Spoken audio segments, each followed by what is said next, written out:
ചോദ്യം. P.N. പണിക്കരുടെ പൂർണ്ണനാമം എന്താണ്? പുതുവയിൽ നാരായണ പണിക്കർ. രണ്ടാമത്തെ ക്വസ്റ്റ്യൻ. മാമ്പഴം എന്ന കവിത എഴുതിയതാര്? ഉത്തരം വയലോപ്പള്ളി ശ്രീധരനാണ്.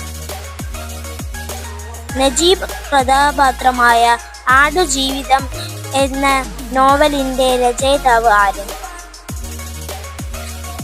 ഉത്തരം ബെന്യാമൻ.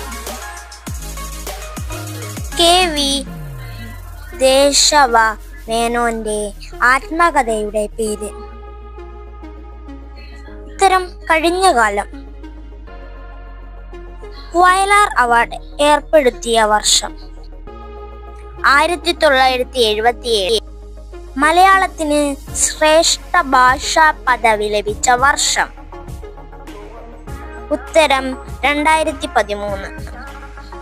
ഗാന്ധിജിയെ കുറിച്ച് എന്റെ ഗുരുനാഥൻ എന്ന പേരിൽ കവിത എഴുതിയതാര്?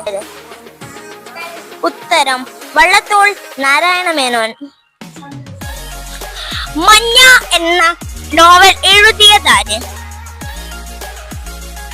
M.T. വാസുദേവൻ നായർ. മലയാളത്തിലെ നിശബ്ദ ചലച്ചിത്രം? വിഗതകുമാരൻ. ശക്തിയുടെ കവി എന്നറിയപ്പെടുന്നതാര്? ഇടശ്ശേരി ഗോവിന്ദൻ നായർ. ഇന്നത്തെ വീഡിയോ ഇഷ്ടപ്പെട്ടാൽ ലൈക്ക് ചെയ്യുക, സബ്സ്ക്രൈബ് ചെയ്യുക, ഷെയർ ചെയ്യുക. അടുത്ത വീഡിയോയിൽ വീണ്ടും കാണാം. Bye bye.